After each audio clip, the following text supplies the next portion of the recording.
ভগবানের উপরে রাগ হয় না? যে ভগবানকে বলি, হে ভগবান তুমি কেন পাঠালে পৃথিবীতে আমাকে? পাঠালে কেন?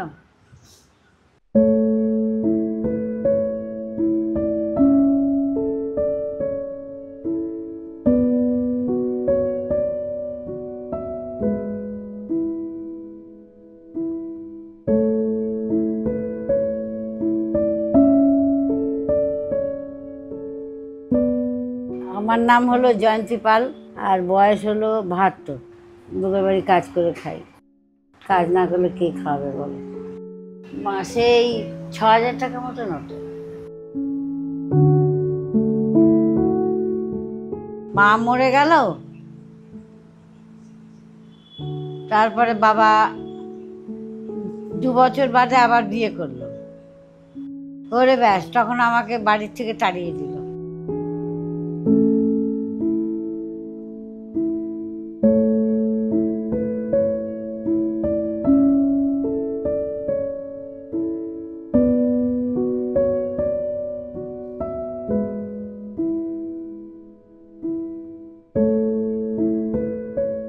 কাজ করব, পয়সা পাবো তবে আমি খাবো, নাহলে আমি খেতে পাবো না। কাজ করি, নিজেরও পেট চলে যায়, মেয়ে নাতিরও একটু সুবিধা, একটু ডাক্তার দেখাই, ওষুধ টষুধ কিনতে হয়। ওই একটা দুটো কাজ করে সে হয়তো কোথাও একটু বসলাম, আবার একটু শুয়ে পড়লাম, এরকম। আবার হয়তো একটু বসে 8 ঘন্টা 1 ঘন্টা রেস্ট নিয়ে আবার আর একটা করলাম, এরকম।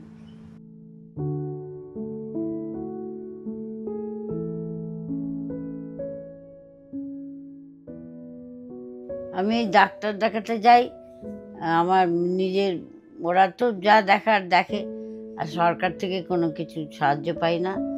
ওষুধ হয়তো ধরো ওরা থাকলেও দিল, আর নাহলে আমাকে কিনতে হয়। ছেলেরাও কেউ দেখে না, মেয়েটা একটু করে, একটু দেখে থাকে। খারাপ তো লাগে, তাও তো খারাপ লাগে বলে তো ওই জন্য মায়ের খাওয়ার দায়িত্ব পুরো আমি নিয়ে নিয়েছি। এবারে মা আরও কেন করছে, আমার মা তো আজকে দিয়ে কাজ করছে না, মানে আমার ছেলের বয়সে বোধহয় তখন দিয়ে আমার মা কাজ করছে। এবারে কি বলুন তো, একটা মানুষ যদি রানিং থাকে ওইটাকে যদি বন্ধ করে দেয়, সেই জিনিসটা এমনিই বসে যায়। ওই জন্য আমার মা নিজেই কাজ, আর আমার মায়ের এই ঘরে ভাল লাগে না, ওই জন্য মা কাজে থাকে, বাইরে থাকে, ভালো থাকে। ওই না, আমি আর কিছু আটকাই না। আমি সব থেকে বড় কথা, মানুষের সুস্থ শরীর ব্যস্ত করার তো কোনো প্রয়োজন নেই, থাক না, যে যেমনিতে খুশি হয় তাকে সেইটাতেই ভালো। আমি তো এখানে থাকতাম না, আমার স্বামীটা মারা গেছে বলে আমি দুর্ভাগ্যে এখানে ঢুকেছি। আমার নাম সৌম্যজিৎ পাল, বয়স বয়স 11 বছর। আমি আমি 5-এ পড়ি। কি হতে চাস বড় হয়ে? মা যেটা বলবে। নিজের কোনো ইচ্ছে নেই? ও তো বলছে আমি ডাক্তার হব, ডাক্তার হবে। আমার তো ইচ্ছা থাকতেই পারে যে ছেলেকে আমি ডাক্তার করাই, কিংবা আমিও তো চাইবো যে আমার ছেলে একটা ভালো উঁচু দাঁড়াক।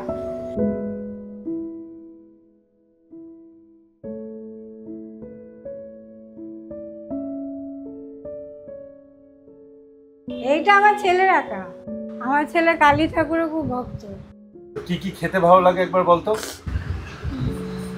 ম্যাগি, বিরিয়ানি, মাংস। সপ্তাহে একদিন খেতাম, ঠিক খাওয়াটাই খাওয়া বলে খেতামও না, বেশিরভাগ তো সোয়াবিন, আলুর তরকারি। এই নিজে এখন কাজ করি বলে নিজে একটু মাছটা ইচ্ছা তো করে খেতে। আজকে আমি মাকে বলেছি বলে সকালে খিচুড়ি করেছে আর রাতে চাউমিন করেছে।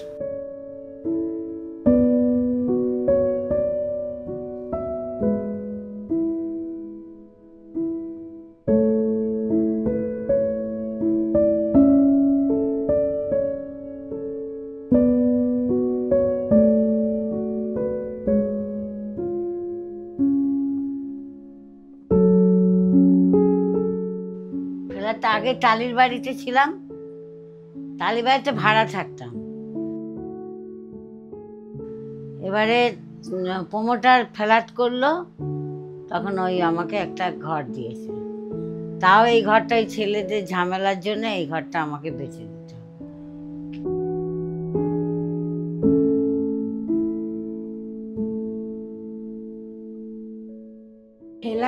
আমরা কিনি না, আমার মায়ের আগেকারে ভাড়া 15 টাকার ভাড়া, ওই ভাড়ার টাকা পেয়েছে এটা। আর আমার বর নেশা করতো, রঙের কাজ করতো, নেশা করে আমাকে মার ধর নেশা করতো, গালাগালি খিস্তি।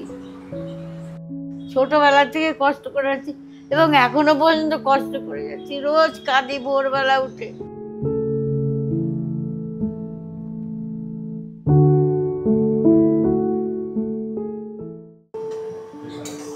রেশনের চাল যা দেয় ও খাওয়ার মতো না, ও খাওয়া যায় না, ও মোটা চাল গন্ধ করে।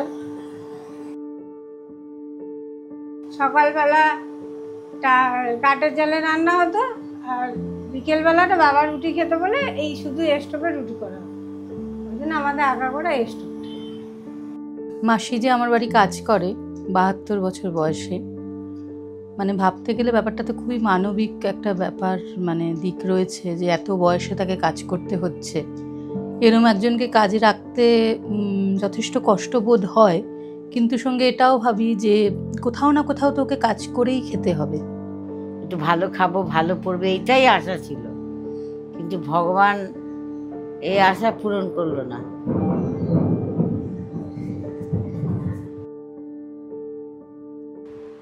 আমাকে দীপঙ্কর বলছে ফ্ল্যাটটা বিক্রি করে টাকা পয়সা যা পাবে ফিস করে নাও ব্যাংকে, দিয়ে ওই টাকা দিয়ে তুমি দেওঘর হোক কোনো আশ্রমে থেকে যাও, টুকটাক একটু কাজ করবে, দুটো খাওয়া পেয়ে যাবে, ঠাকুরের গান টান হবে, ব্যাস। কিন্তু আমি যে মরায় যে মেয়ে ছেলে এদের নিয়ে তো ছাড়া তো থাকতেই পারবো না। জয় রাধে রাধে কৃষ্ণ কৃষ্ণ গোবিন্দে গোবিন্দে বল রে, রাধে গোবিন্দে গোবিন্দে গোবিন্দে গোবিন্দে গোবিন্দে গোবিন্দে বল রে, ছাড়ো রে মন অকট চাটরি, বদনে বল হরি হরি, হরি নাম পরম জীবেরই মূল ধর্ম, অধর্ম কুকর্ম, ছাড়ো রে মন ভবেরই আশা, আজাব নামে করো রে নেশা। জয় রাধে রাধে কৃষ্ণ কৃষ্ণ গোবিন্দে গোবিন্দে বল।